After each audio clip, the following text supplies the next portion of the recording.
गलवान घाटी में हिंसक झड़प के बाद भारत ने चीन को वो सबक सिखाने की सोच ली है जिसका अंदाजा ना तो जिनपिंग को होगा, ना ही दुनिया के किसी देश को।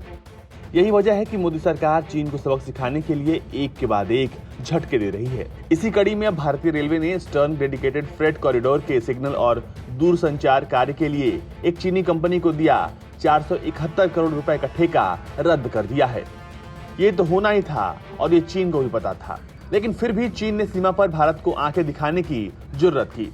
इसकी वजह यह भी है कि पिछली सरकारों ने चीन को इतना चारा डाला है कि चीन को आदत पड़ गई है कि भारत को घुड़कियां भी दो और भारत के भीतर घुसकर कमाई भी करो। लेकिन मोदी राज में अब ऐसा नहीं होने वाला है।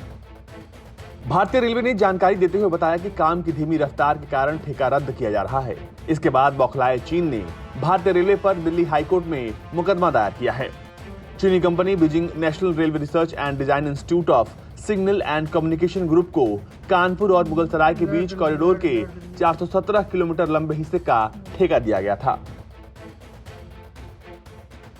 इस काम को पूरा करने वाली agency dedicated freight corridor corporation of India limited यानी DFCIL के प्रबंधक निदेशक अनुराग सचान ने बताया कि कंपनी को 14 दिन का नोटिस देने के बाद ये निरस्तीकरण पत्र जारी किया गया है। कंपनी की धीमी गति के कारण हमारे दूसरे कामों में बहुत देरी हो गई है और हमें अब तक वर्ल्ड बैंक से NOC नहीं मिला है, लेकिन हम ठेका रद्द कर रहे हैं। हम अपनी तरफ से इस काम के लिए पैसा देंगे। चीनी कंपनी को इस परियोजना से बाहर निकालने का काम जनवरी 2019 में शुरू हुआ था, क्योंकि वो तय समय में काम नहीं कर पाई थी। गलवान घाटी में हुई हिंसक झड़प के समय तक चीन की कंपनी ने केवल 20% काम किया था। एजेंसी ने अप्रैल 2020 में वर्ल्ड बैंक को टेंडर रद्द करने के फैसले की जानकारी दे दी थी, क्योंकि वर्ल्ड बैंक ही इस परियोजना के लिए फंडिंग कर रहा है।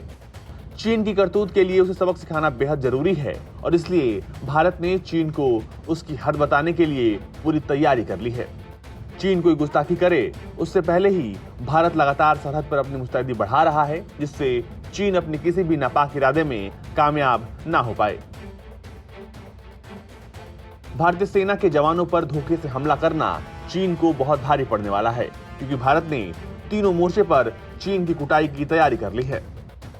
पहला तो लद्दाख सीमा पर सेना को छूट दे दी गई है कि जरूरत पड़े तो सीधे गोली मारे। दूसरा, कूटनीतिक स्तर पर भी भारत ने खेमेबंदी शुरू कर दी है। लेकिन जहां सबसे ज्यादा दर्द चीन को होने वाला है वो है आर्थिक मोर्चा, और अब भारत आर्थिक रूप से भी चीन को करारा जवाब देने की तैयारी में लग गया है। यही वजह है कि दिन दर दिन भारत चीन को आर्थिक मोर्चे पर घसीट कम रहा है, मार ज्यादा रहा है। ब्यूरो रिपोर्ट, भारत तक।